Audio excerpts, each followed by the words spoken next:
Welcome to my channel. आज हम class 12th solution को ही आगे पढ़ेंगे और हम पढ़ेंगे Raoult's law and vapour pressure. आपने अभी तक मेरे चैनल को सब्सक्राइब नहीं किया है तो जल्दी से सब्सक्राइब कर लीजिए और हम स्टार्ट करते हैं आज का वीडियो जो कि vapour pressure and Raoult's law पे। Vapour pressure, the maximum pressure exerted by the vapors of the liquid of at a definite temperature when the vapor and liquid phase are in equilibrium is called vapor pressure of the solution। ये definition है। इसको हम समझते हैं कि जब भी हम किसी भी वेपर प्रेशर की बात करें तो किसी कंटेनर में जब हम किसी सॉल्वेंट को गर्म करते हैं और गर्म करने के बाद उसकी जो वेपर्स क्रिएट होती है एक मैक्सिमम टेम्परेचर पर, जब इस सॉल्वेंट को, इस प्योर सॉल्वेंट को हम गर्म करेंगे तब क्या होगा, उसकी वेपर्स यहाँ पे बन जाएगी और वो वेपर्स जब यहाँ पर जमा होगी और इस लिक्विड और वेपर के बीच में जो इक्विलिब्रियम एस्टैब्लिश हो जाएगा उस इक्विलिब्रियम को कहा जाता है वेपर प्रेशर। एक मैक्सिमम टेम्परेचर होता है, इसी मैक्सिमम टेम्परेचर पर जो सरफेस की मॉलिक्यूल्स होते हैं, सबसे ऊपर के टॉप सरफेस के जो मॉलिक्यूल्स होते हैं वो इवेपोरेशन के कारण इवेपोरेट होते हैं और इवेपोरेट होकर के वेपर्स का फॉर्मेशन कर देते हैं और ये वेपर्स कहाँ जमा हो जाएगी, उसमें जो भी वैकेंट स्पेस है, खाली जगह है, वहां पर जमा हो जाती है। तो उस वेपर और ये जो सरफेस का लिक्विड है, इन दोनों के बीच में जो भी इक्विलिब्रियम बनेगा उस इक्विलिब्रियम को हम कहेंगे वेपर प्रेशर। हमें वेपर प्रेशर को ही पढ़ना है यहाँ पे और उसी से रिलेटेड है हमारा राउल्ट्स लॉ। तो आपको वेपर प्रेशर समझ में आया। वेपर प्रेशर क्या होता है कि एक ऐसा maximum pressure exerted by vapour, vapour एक प्रेशर लगाएगी ऑफ द लिक्विड, क्योंकि वो लिक्विड से ही बनी हुई है, एट डेफिनाइट टेम्परेचर, वहां पर एक टेम्परेचर जो रहेगा वो डेफिनाइट होना चाहिए। जैसे जनरली क्या होता है, ये बॉइलिंग पॉइंट हो सकता है वेपर्स को बनाने के लिए, तो वेपर प्रेशर भी फिक्स होता है। जैसे वाटर का बॉइलिंग पॉइंट होता है 100 डिग्री सेल्सियस, तो वेपर प्रेशर भी अलग अलग लिक्विड्स का फिक्स होता है। When the vapor and liquid phase are in equilibrium, तो वेपर फेज और लिक्विड फेज कैसी होनी चाहिए, इक्विलिब्रियम में, दोनों इक्विलिब्रियम में हो, तब उस प्रेशर को कहा जाता है वेपर प्रेशर। अब यहाँ पर हमने जो ये देखी है कंडीशन, अब इसमें क्या होगा, ये लिया हुआ है प्योर सॉल्वेंट, कोई भी प्योर सॉल्वेंट हो सकता है, जैसे वाटर हो सकता है, और उसका वेपर प्रेशर जो रहेगा वो होगा P। अब एक और यहाँ पे कंटेनर देखिए, हमने दो कंटेनर लिए हुए हैं। यहाँ पे है प्योर सॉल्वेंट जो कि वाटर हो सकता है और यहाँ क्या है, सॉल्यूशन लिया हुआ है, मतलब सॉल्वेंट तो है और सॉल्वेंट के साथ में क्या क्या है, यहाँ पे कुछ सॉल्यूट लिया है हमने और उन दोनों को मिलाकर के सॉल्यूशन का फॉर्मेशन हो गया। अब ये जो सॉल्यूट है वो सॉल्यूट कैसा है, सॉल्यूट है non volatile, non volatile type का सॉल्यूट है। तो नॉन वॉलेटाइल का मतलब ऐसा होता है कि ऐसा सॉल्यूट जो कि वेपर्स नहीं बनाता, वाष्पशील ना हो, जिसकी वेपर्स ना बने, उसे हम नॉन वॉलेटाइल कहते हैं। तो ये एक नॉन वॉलेटाइल सॉल्यूट है। अब दोनों को बताने के लिए इनका वेपर प्रेशर बता दिया कि ये क्या है, सॉल्यूट है, इसलिए PS लिख दिया हमने यहाँ पे। तो दो टाइप के हमारे पास वेपर प्रेशर हमने बताया कि एक P है और दूसरा क्या है, PS है। तो अब क्या होगा, जैसे ही आप बॉईल करोगे प्योर सॉल्वेंट को, इस कंटेनर में बॉईल करते हैं इसको, तो क्या होगा, इसकी वेपर्स का फॉर्मेशन होगा और वेपर्स बन करके कहाँ जमा हो जाएगी, वैकेंट प्लेस पे। जो वैकेंट प्लेस है वहां पर वेपर्स का फॉर्मेशन हो जाएगा, ये पूरी वेपर्स हो जाएगी यहाँ पे कलेक्ट। तो प्योर सॉल्वेंट से निकल के वेपर्स कहाँ पहुंच गई, वैकेंट स्पेस पे। तो ये जो वेपर्स का फॉर्मेशन हुआ है यहाँ पर, वो कैसा हो जाएगा, मैक्सिमम वेपर्स बन जाएगी। अब दूसरे सॉल्यूशन में देखिए, यहाँ पे क्या है कि जो सरफेस है, अभी हमने पढ़ा कि सरफेस के मॉलिक्यूल्स ही वेपर में बदलते हैं, तो सरफेस पर इस सॉल्वेंट के मॉलिक्यूल के साथ में सॉलिड के मॉलिक्यूल भी आ गए हैं। तो नंबर ऑफ वेपर्स का जो फॉर्मेशन यहाँ पे होगा वो होगा किसका, सॉल्वेंट का ही होगा, क्योंकि यही वॉलेटाइल है। जो सॉलिड है वो कैसा है, नॉन वॉलेटाइल, इसकी भाप नहीं बनेगी। तो जो वेपर्स का फॉर्मेशन होगा वो कंपैरेटिवली कैसा हो जाएगा, कम हो जाएगा। तो वेपर्स का कम फॉर्मेशन होना कहलाता है relative lowering of vapour pressure. अब आपको अगर इसका वेपर प्रेशर बढ़ाना है, ये जो वेपर्स का फॉर्मेशन है बढ़ाना है, इनका वेपर प्रेशर बढ़ाना है, तो क्या कर सकते हैं आप, क्या कर सकते हैं कि हम इसका टेम्परेचर इंक्रीज करेंगे, इतना टेम्परेचर बढ़ाएंगे कि ये जो नॉन वॉलेटाइल सॉलिड है ये सरफेस से हट जाए। तो जितना भी वाटर होगा वो क्या हो जाएगा, वेपर प्रेशर को क्रिएट करेगा। तो जब भी वेपर प्रेशर बढ़ता है तो टेम्परेचर कम हो जाता है, और जब टेम्परेचर को बढ़ाया जाता है तो वेपर प्रेशर भी बढ़ जाता है। ये चीज आपको याद रखनी है।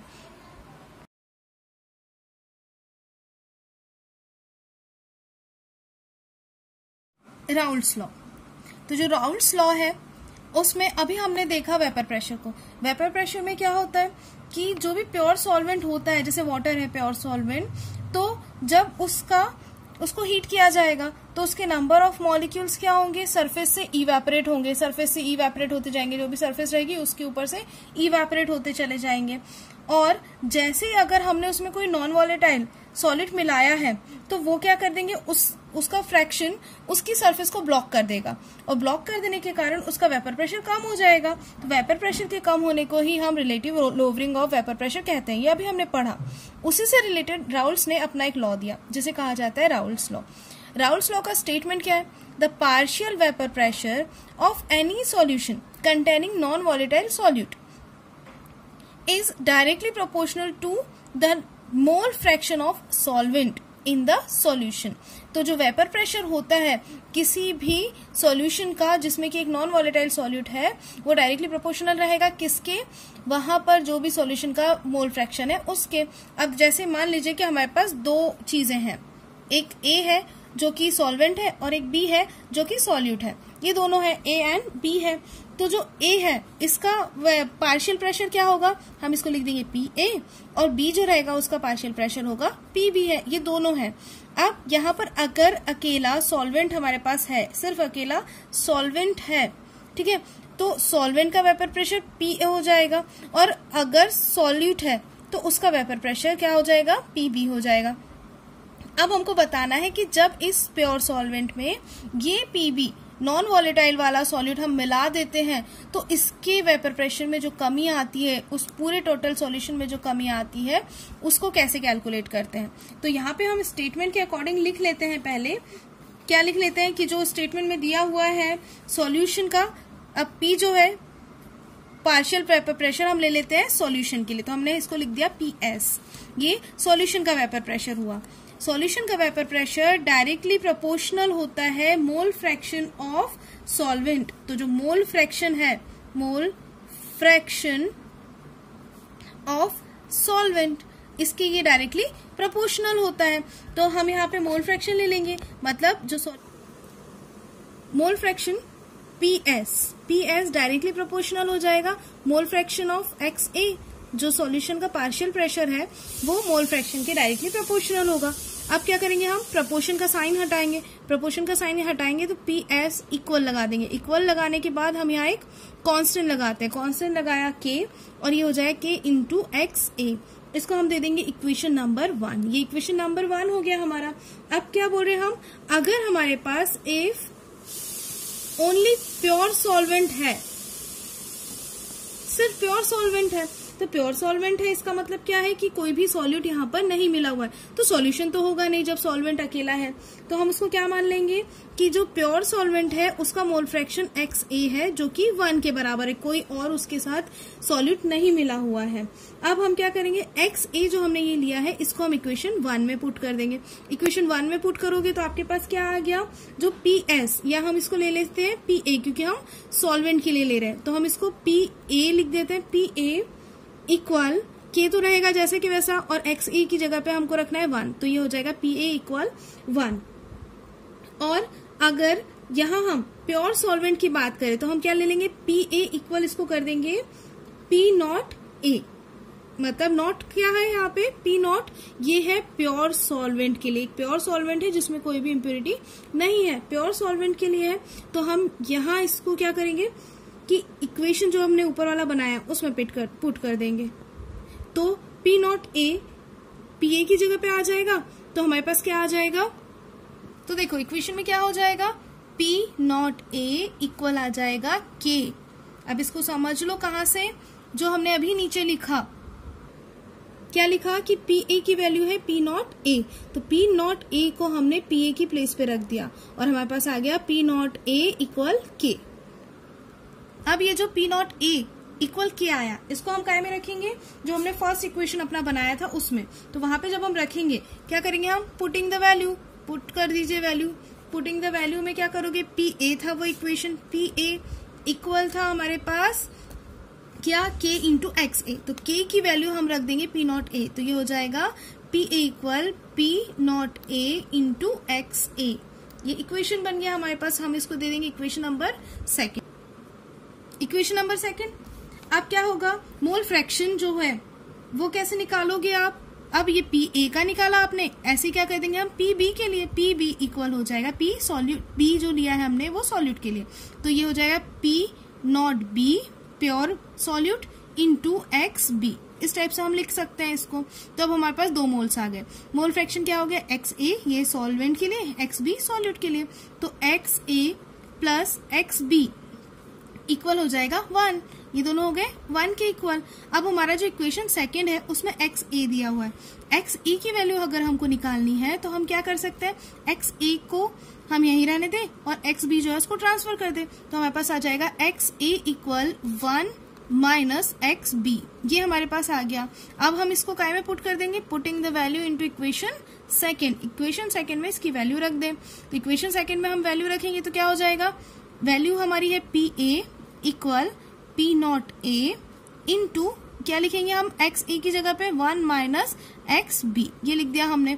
अब क्या करोगे आप, इस पी नॉट ए का इस ब्रैकेट में मल्टीप्लाई कर दो, तो आ जाएगा P A equal P naught A 1 से मल्टीप्लाई किया minus P naught A into X B. अब जो पी नॉट ए है उसको ट्रांसफर करेंगे और ये बन जाएगा P naught A minus P A equal P naught A into X B. ये हमारे पास इक्वेशन आया। अब जो एक्स बी है उसको हम यहीं रहने देंगे और पी नॉट ए जो है उसको ट्रांसफर करेंगे, तो ये बन जाएगा अपना क्या, P naught A minus P A upon P naught A equal X B. तो हमारे पास एक्स बी की वैल्यू आ गई। एक्स बी की वैल्यू जब आ गई तो एक्स बी क्या है, मोल फ्रैक्शन ऑफ सॉल्वेंट है, सॉल्यूट है मोल फ्रैक्शन। तो हम इसको कैसे लिख देंगे, इसको लिखेंगे हम, ये तो यही रहेगा P naught A minus P A upon P naught A equal small N, क्योंकि सॉल्यूट के लिए ले रहे हैं हम, small N upon N plus capital N. ये हमने मोल फ्रैक्शन में पढ़ा था कि मोल फ्रैक्शन सॉल्यूट का जो होता है वो स्मॉल एन से डिनोट करते हैं और जो सॉल्वेंट का होता है वो कैपिटल एन से। तो हमारे पास जो राउल्स लॉ आएगा वो ये रहेगा। अब यहाँ पे देख लीजिए क्या क्या है, आपको नीचे लिखना पड़ेगा, where P naught A vapour pressure of pure solvent, P A vapour pressure of solution, solution के लिए एक्स ए जो है, एक्स ए जो हमने पढ़ा था वो है mole fraction of solvent solution A, और एक्स बी जो है mole fraction of solute B, और N upon N plus N जो है ये क्या है, मोल फ्रैक्शन ऑफ सॉल्यूट। तो इस टाइप से हमारे पास ये पूरा निकल जाएगा राउल्स लॉ।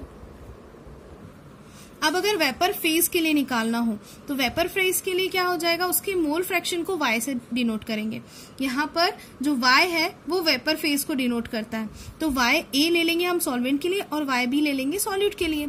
अब हमको अगर कैलकुलेट करना है तो हम क्या लिखेंगे, y a सॉल्वेंट के लिए y a equal p a solution का वेपर प्रेशर है upon p a plus p b total vapour pressure. तो हम इसको क्या लिख देंगे, सॉल्वेंट के लिए निकाल रहे हैं तो P a solvent upon P total, इस टाइप से निकल जाएगा, ये पी टोटल हो गया।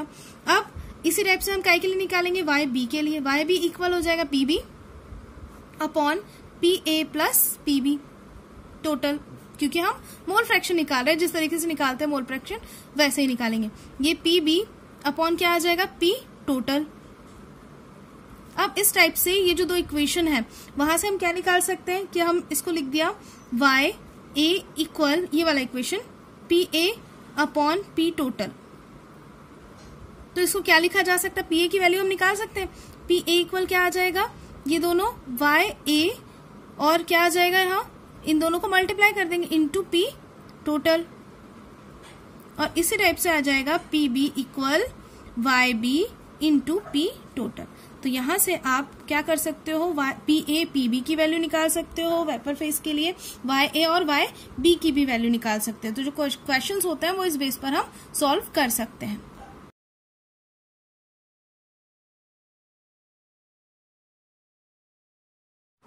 अब इसी में आ गया है ideal solution, ideal solution and non ideal solutions. तो आइडियल सॉल्यूशंस वो होते हैं जो कि राउल्स लॉ को ओबे करते हैं, जो राउल्स लॉ को मानेंगे वो आइडियल सॉल्यूशंस कहलाएंगे। अभी हमने राउल्स लॉ को पढ़ लिया है। अब इसका फर्स्ट स्टेटमेंट है कि जब भी हम किसी भी सॉल्यूशन में इंटरैक्शन फोर्सेस की बात करते हैं, जैसे हमारे पास एक है मॉलिक्यूल ए, तो उसके सारे मॉलिक्यूल्स के बीच में कैसा फोर्स लगेगा, फोर्स ऑफ अट्रैक्शन ए के बीच में सेम लगेगा, ए। और अगर बी है तो उनके बीच में कैसा लगेगा, बी, मतलब सेम इंटरैक्शन इनके बीच में होता है। तो राउल्स लॉ में कहा गया कि जब ए और बी को मिक्स कर दिया जाएगा, तो उनके बीच का इंटरैक्शन वैसा ही रहना चाहिए जैसा यहाँ पर ए और बी के बीच में है। तो मतलब जब दोनों को मिक्स करेंगे तो क्या बनेगा, ये ए बॉन्ड बी बनेगा। तो उन्होंने क्या कहा कि ए और बी के बीच का जो इंटरैक्शन है वो इक्वल होना चाहिए, किसके बीच का, ए और ए के बीच के इंटरैक्शन के, और इक्वल होना चाहिए किसके, बी एंड बी के बीच के इंटरैक्शन का। मतलब कि सॉल्यूशन बना भी लो उसके बाद भी जो फोर्स ऑफ इंटरैक्शन है वो इक्वल होना चाहिए या सेम होना चाहिए किसके, इन दोनों पॉइंट्स के। मतलब ए अगर अकेला है तब जितना उसके बीच में फोर्स है, या बी जितना अकेला है तब उसके बीच में जो फोर्स है, उन दोनों के फोर्स के बराबर उन सॉल्यूशन के फोर्स का फोर्स ऑफ इंटरैक्शन होना चाहिए। तो ये फर्स्ट पॉइंट है आइडियल सॉल्यूशन होने के लिए। सेकंड है कि आप कोई ओबे कर रहा है अगर आइडियल सॉल्यूशन को, तो क्या होना चाहिए कि अभी जो हमने स्टेटमेंट देखा कि P A equal P naught A into X A, ये इसको भी फॉलो करना चाहिए, इक्वल होना चाहिए उसके लिए। और वैसे ही P B equal P naught B into X A B, ये भी इक्वल होना चाहिए। तो इस पॉइंट को फॉलो करना चाहिए किसी भी आइडियल सॉल्यूशन ने। नेक्स्ट है कि डेल एच मिक्सिंग 0 होना चाहिए। मतलब कि जब भी सॉल्यूशन बनाया जाए तो एंथैल्पी जो है डेल एच, एंथैल्पी में कोई भी चेंज नहीं होना चाहिए। सॉल्यूशन बनाते समय, मिक्स करते टाइम, तो जो एंथैल्पी है उसमें कोई भी चेंज नहीं होना चाहिए। नेक्स्ट है डेल वी मिक्सिंग 0, मतलब उनका जो वॉल्यूम है, वॉल्यूम को चेंज नहीं होना चाहिए जब भी सॉल्यूशन को बनाया जाए। तो ये सारी कंडीशंस है किसी भी सॉल्यूशन को आइडियल होने के लिए। एग्जाम्पल देख लीजिए। एग्जाम्पल क्या है, बेंजीन प्लस टोलुइन, इन दोनों को जब मिक्स किया जाता है तो आइडियल बिहेवियर शो करते हैं। और एनहेक्सेन प्लस एनहेप्टेन, ये दोनों आइडियल सॉल्यूशन के एग्जाम्पल्स हैं। अब जो आइडियल सॉल्यूशन है उसके लिए हम ग्राफ देख लेते हैं। जब भी मोल फ्रैक्शन की बात करें हम, तो एक्स ए जब हम लेंगे तो इस कंडीशन में क्या होगा, एक्स ए की वैल्यू मैक्सिमम होगी, तो उसको हम ले लेंगे एक्स ए इक्वल 1। अब मोल जो रहेगा यहाँ पे क्या होगा, धीरे धीरे कम होगा और ये हो जाएगा एक्स ए इक्वल 0, मतलब एक्स ए से कम होकर के एक्स ए इक्वल 0 हो गया। तो अब इस कंडीशन में क्या हो जाएगा, जब यहाँ पे ए के मोल मैक्सिमम है तो एक्स बी के लिए क्या हो जाएगा, ये 0, और बढ़ करके एक्स बी यहाँ पे क्या आ जाएगा 1। तो अब इस कंडीशन में हमने ये दो चीजें लिख दी। अब जो वेपर प्रेशर हम देखेंगे ग्राफ में, वो वेपर प्रेशर कहाँ देखेंगे, इस जगह पे, यहाँ पे वेपर प्रेशर हम लिख देंगे। तो वेपर प्रेशर यहाँ पे हम ग्राफ में शो करेंगे। तो जो एक्स बी है उस एक्स बी का वेपर प्रेशर क्या हो रहा है, यहाँ पे जाके मैक्सिमम हो जा रहा है इस लाइन पर। तो हम उसको क्या करेंगे, इस टाइप से बना देंगे कि एक्स बी यहाँ पे जाकर के मैक्सिमम हो गया है। तो यहाँ पे एक्स बी की वैल्यू आ गई, तो ये हम लिख देंगे P naught B, X B के लिए, क्योंकि उसका वेपर प्रेशर जो है इस कंडीशन में जाकर के मैक्सिमम हो गया है, तो पी नॉट बी। अब ये जो लाइन हमारे को मिली है वो किसके लिए मिली है, पी बी, क्योंकि पी बी यहाँ जाकर के मैक्सिमम हो रहा है, इस कंडीशन में मैक्सिमम हो रहा है। तो हम क्या लिखेंगे यहाँ पे, P B equal X B into P naught B, या P naught B into X B, जो अभी हमने इक्वेशन निकाला है वो। तो इस कंडीशन में ये मैक्सिमम हुआ। अब जो एक्स ए है यहाँ पे 0 है, तो ये कहाँ जाकर के मैक्सिमम हो रहा है, इस कंडीशन में। तो यहाँ पे हम इसको क्या ले लेंगे, ये ले लेंगे इस पॉइंट पर, इसको ले लेंगे हम पी नॉट ए। मतलब ये जो लाइन है ये सीधी लाइन बनेगी। ये जो लाइन है ये क्या बता रही है, ये बता रही है vapour pressure of P A. P A का जो वेपर प्रेशर होगा वो कैसा होगा, P A equal P naught A into X B. तो हमारे पास ये दो लाइनें मिल गई। अब हम क्या करेंगे, इसको ऐड कर देंगे, मिला देंगे। तो ये जो line P A equal P naught A into P X A, ये हो गया वेपर प्रेशर किसके लिए, एक्स ए के लिए, एक्स ए मोल के लिए। तो अब ये जो टोटल लाइन है हम दोनों को जोड़ दिया है हमने, पी नॉट ए और पी नॉट बी को जोड़ दिया है। तो ये क्या हो जाएगा, टोटल वेपर प्रेशर जो कि डाल्टन के वेपर प्रेशर के अकॉर्डिंग होता है कि पी इक्वल क्या हो जाएगा, P A plus P B. तो आपको ये समझ में आया ग्राफ कैसे बनाए। ग्राफ कैसे बनाया हमने, सबसे पहले एक्स ए इक्वल 1 लिया मैक्सिमम, एक्स बी उसके लिए कम हो गया। अब एक्स बी यहाँ कम हुआ तो एक्स बी ज्यादा हुआ, तो एक्स बी ज्यादा हुआ है तो यहाँ पे हमने ये जो पॉइंट बनाया है वो किसके लिए बनाया हुआ है, एक्स बी के लिए। एक्स बी के लिए पॉइंट मिल गया और इसी टाइप से अपोजिट डायरेक्शन में हमको एक्स ए के लिए पॉइंट मिल गया। दोनों को जब हमने मिक्स किया तो यहाँ पे partial vapour pressure P equal आ गया P A plus P B. तो इस टाइप से इसमें एक ग्राफ बन जाता है। इस ग्राफ को ही हम आइडियल सॉल्यूशन की कंडीशन कहते हैं। अब अभी हमने देखा था आइडियल सॉल्यूशन क्या होगा, जो इस पूरे राउल्स लॉ को फॉलो करेगा, मतलब जिसके लिए P A equal P naught A into X A होगा। ये जो कंडीशंस अभी हमने पहले देखी थी इन सबको फॉलो करेगा, वो होगा आइडियल सॉल्यूशन। तो अगर कोई आइडियल सॉल्यूशन है तो नॉन आइडियल या रियल सॉल्यूशन भी होगा। तो उसकी कंडीशन हम देख लेते हैं और उसी के लिए ग्राफ भी बना लेते हैं। अब हम देखते हैं नॉन आइडियल सॉल्यूशन। ऐसे सॉल्यूशन जो राउल्स लॉ को फॉलो नहीं करते हैं वो होते हैं non ideal solution. The solutions which does not obey Raoult's law in any temperature and pressure are called non-ideal solution। तो जब ये ओबे नहीं करते हैं तो या तो ये क्या करते हैं, उससे डेविएशन शो करते हैं पॉजिटिवली या शो करते हैं निगेटिवली। मतलब उनकी वैल्यू या तो आइडियल सॉल्यूशन से ज्यादा मिलेगी हमको या तो फिर कम मिलेगी। तो इसके लिए भी हम ग्राफ देखते हैं। तो जो ग्राफ अभी हमने पढ़ा था इस टाइप से अभी हमने ग्राफ बनाया हुआ है। तो इस ग्राफ में क्या होगा, जो भी सॉल्यूशन पॉजिटिव डेविएशन शो करेगा उसका वेपर प्रेशर ज्यादा मिलेगा जो अभी हमने ग्राफ बनाया उससे। मतलब कि जो टोटल पार्शियल प्रेशर होगा P plus P equal P A plus P B, इसकी वैल्यू ज्यादा होगी, मतलब जो स्लोप बनेगा वो ऊपर बनेगा। और इस कंडीशन में भी क्या होगा, यहाँ पे जो पी बी बनेगा पी नॉट बी, उसकी वैल्यू भी ज्यादा आएगी और ये वैल्यू भी ज्यादा आएगी। मतलब जो ग्राफ बनेगा वो कैसा होगा, ये जो हमने बनाया हुआ है वो राउल्स लॉ है और राउल्स लॉ के आइडियल सॉल्यूशन के हिसाब से बना हुआ ग्राफ है और उससे अगर ज्यादा वैल्यू मिलती है तो वो कहलाता है सॉल्यूशन शोइंग पॉजिटिव डेविएशन। अब इसके अलावा अगर हम देखें एक और कंडीशन की सॉल्यूशन हो सकता है कम वैल्यू शो करे। तो कम वैल्यू को हम कैसे शो करते हैं कि जो राउल्स लॉ के लिए हमने ग्राफ बनाया था उसके नीचे बनेगा, मतलब उससे कम वैल्यूज शो करेंगे ये। तो ये सॉल्यूशन के लिए क्या हो जाएगा, वैल्यूज नीचे की तरफ बना देंगे हम। तो ये जो नीचे की तरफ हमने बनाया है ये जो है relative lowering of vapour pressure के लिए negative solution, solution showing negative deviation from Raoult's law, ये वाला ग्राफ आ जाएगा। मतलब P A plus P B की वैल्यू जो हो जाएगी वो कैसे हो जाएगी, कम, वेपर प्रेशर यहाँ पे डिक्रीज होता है। तो अब हमारे पास दो टाइप के सॉल्यूशन मिल गए, solution showing positive deviation from Raoult's law and solution showing negative deviation from Raoult's law. तो अब देख लेते हैं हम नॉन आइडियल सॉल्यूशन। कंडीशन वही है कि P A equal P naught ए। तो जो नॉन आइडियल सॉल्यूशन होते हैं यहाँ पे इक्वल की जगह क्या आ जाएगा, डज नॉट इक्वल टू। तो ऐसे सॉल्यूशन विच डज नॉट, यहाँ पे इक्वल लगाएंगे हम और उसको क्रॉस कर देंगे तो डज नॉट लगा देंगे नॉन आइडियल के लिए। ये दोनों सॉल्यूशन डज नॉट हो जाएंगे। इसके लिए डेल एच मिक्सिंग भी 0 के बराबर नहीं होगी, डेल वी मिक्सिंग भी 0 के बराबर नहीं होगी। तो अगर जो पॉजिटिव सॉल्यूशन है उसके लिए क्या होगा, ये value P A greater than P naught A into P B, ऐसे सेम पी बी के लिए। फिर del H mixing greater than 0, 0 से ज्यादा होगी एंथैल्पी की वैल्यू। डेल वी मिक्सिंग भी ज्यादा होगी 0 से, वॉल्यूम बढ़ जाएगा। और इसका एग्जांपल है इथाइल अल्कोहल और साइक्लोहेक्सेन को जब मिलाते हैं तो वो सॉल्यूशन बनता है solution showing positive deviation from Raoult's law. ऐसे ही सॉल्यूशन शोइंग नेगेटिव डेविएशन के लिए पी ए जो रहेगा, पी ए की वैल्यू कम होगी P naught A into X A से और पी बी की वैल्यू भी सेम। डेल एच मिक्सिंग कम होगी 0 से और डेल वी मिक्सिंग भी कम होगी 0 से। एग्जाम्पल्स हम देख लेते हैं, water plus HCl and water plus HNO3। तो ये हमारा हुआ कंप्लीट एक टॉपिक राउल्स लॉ और उससे रिलेटेड क्वेश्चंस। अब यहाँ पे आपको क्वेश्चन पूछा जाएगा कि राउल्स लॉ क्या है, डिफरेंस बताओ आइडियल नॉन आइडियल में डिफरेंस बताओ, positive solution and negative solution में। तो आप ये पूरा अच्छे से पढ़िए एंड थैंक्स फॉर वॉचिंग।